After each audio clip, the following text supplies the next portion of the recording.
sürekli bir veterinere gitme ve bir para ödedim. Niye sürekli ödüyorum gibi bir... İşin içine çocuk girdi mi rakam her zaman daha yüksek olur. 50 bin, 60 bin, 100 bin. Yani şu olayı şu an yaşayabiliyor olmak bile çok büyük bir lüks baktığınızda.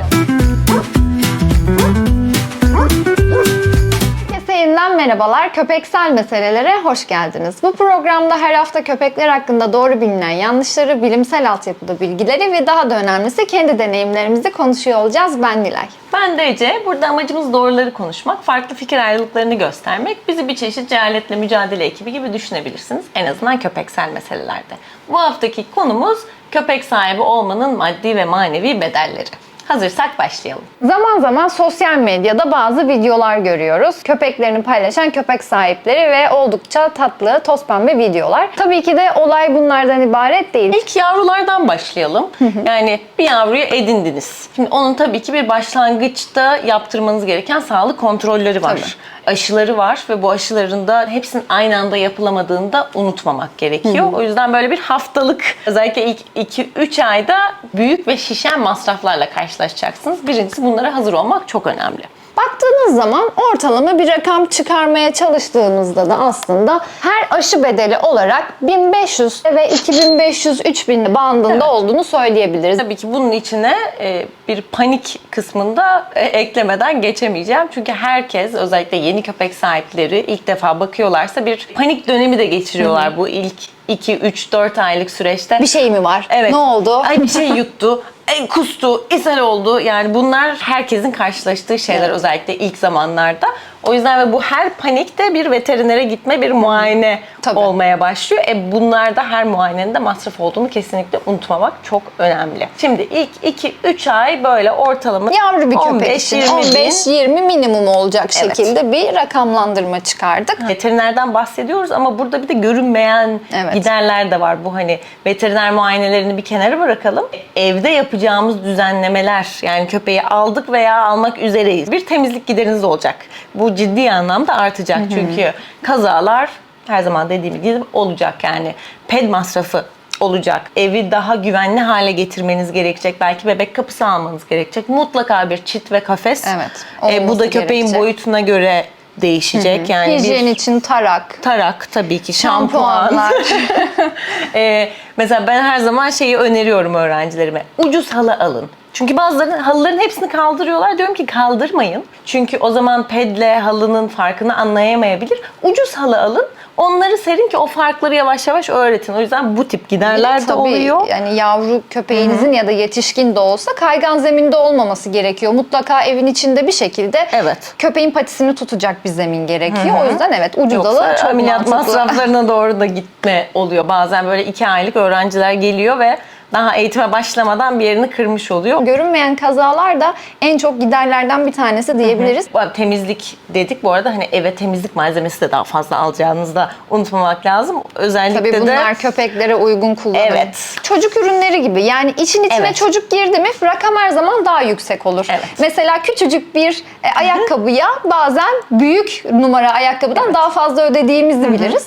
Bu da onun gibi bir şey aslında. Evet. Bir de tabii ki yavruların, genel olarak köpek yetişkinlerinde ama özellikle yavruların oyuncakları paramparça etme konusunda bir uzman olduğunu da unutmamak lazım. O yüzden ya çok kaliteli parçalamayan ürünler alacaksınız Ya da ömürlük. ya da daha, mesela ben daha ucuza kaçmayı tercih ediyorum. Çünkü bırakın parçalasınlar. Yani içgüdüsünü, dişinin kaşıntısını, bilmem nesini gidersin diye. O yüzden hani bunu da hesaba kattığımız zaman gerçekten bir 15.000-40.000 arası bence rahat bir gideri oluyor. Ya bunun öngörülemeyen kısmı şu zaten. Köpeğim neyi seviyor bilmiyorum. Hele ki Evet. yavruluk sürecinde. O yüzden sürekli bir oyuncak getiriyorum ama onunla ilgilenmiyor, bununla ilgilenmiyor. Sanıyoruz ki köpeğim oyuncaklarla ilgilenmiyor ama aslında ona uygun olanı alana kadar pet shop geziyoruz. Ya bazen kayboluyor oyuncaklar. Bu da çok, işte dışarıda oynamaya götürüyorsunuz. Ben öyle çok top kaybettim. Yani hani atıyorsunuz, bir yere giriyor ve asla o topu bir daha görmüyorsunuz. O yüzden en pahalıları değil, hani en uygun rakamlar ama tabii ki köpeklere göre güvenli olması birinci her zaman önceliğimiz olmalı. Güvenlik dediğimizde ve uygun oyuncak dediğimizde de fiyatlar artıyor. Bu dediğimiz böyle 40.000'e kadar çıkabilecek rakam bu arada ilk 3 ay sadece. İlk yıla girmedik bile burada.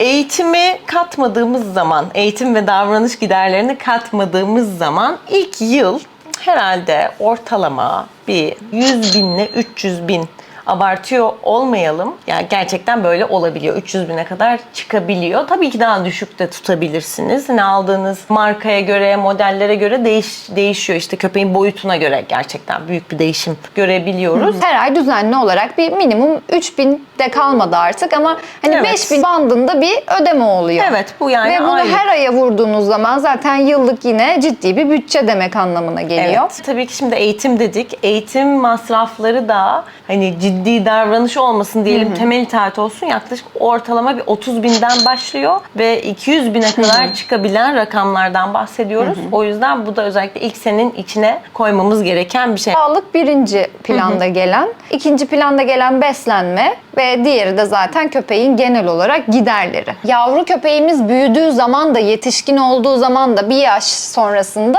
yıllık aşı dediğimiz sisteme geçiş yapıyoruz. Bu yıllık aşıda da her yavru sürecinde yaptığı 2 doz, 3 doz olan aşılar artık her yıl bir doz olarak uygulanmaya başlıyor ve size yıllık olarak total bir gider sağlamış oluyor bu.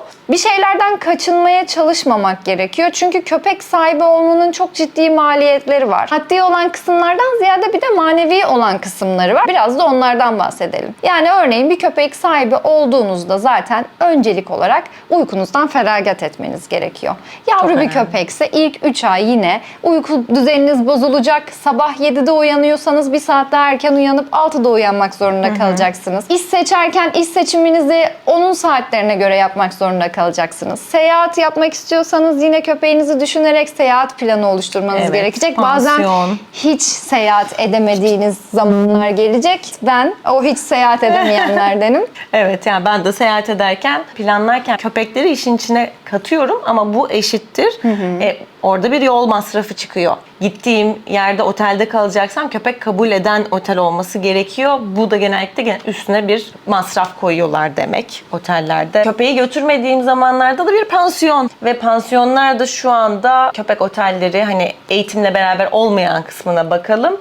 Günlük yine bir 1500 TL bandından yani bir başlayabiliyor. haftada yaklaşık 10-15 bin gibi bir şeyi tatilin dışında bir de buna ayırmak gerekiyor. Bu da çok önemli. O yüzden hani ilk yıl her zaman çok büyük masraf ama sonraki yıllarda düşüyor gibi görünse bile ilk seneden sonra bir de kısırlaştırma masrafları ortaya çıkıyor. Onun dışında tabii ki dediğimiz gibi öngörülemeyen masraflar da var burada. Ortalama bir kısırlaştırma operasyonunda gene boyuttan boyuta ve dişi erkek olarak da ayrılıyor. Farklı değerlendiriliyor. Sanırım 20 bin, 25 bin bandında şu anda kısırlaştırma operasyonları. Bir de tabii ki o bahsettiğimiz öngörülemeyen, yani bir yetişkin köpek oldu, tamam her şey bitti diye bir şey yok. Çünkü bir şey yutabiliyorlar bu yavrularda veya yetişkinlerde, hiç fark etmiyor.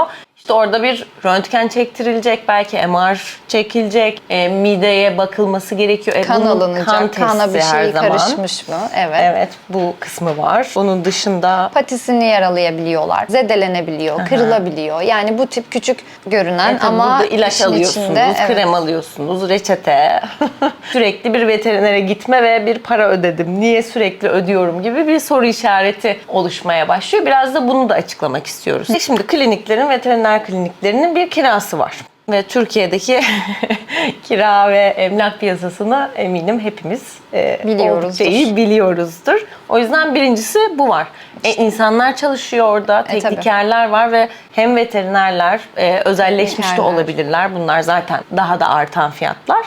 Özelleşmiş olsunlar olmasınlar, bu insanlar yıllarca okul okuyorlar ve veterinerlik doktorluktan daha zor. Çünkü doktorlar tek bir anatomi üzerinde. Tek anatomiye bakıyorlar ama veteriner hekimler okurken bütün hayvanların anatomisini öğrenmek zorundalar, fizyolojisini öğrenmek zorundalar. İlaçlar, etkileşimleri derken gözden kaçırıyoruz ne kadar fazla çalışıldığını, kirasını, çalışanları, cihazları, testleri derken boru değil.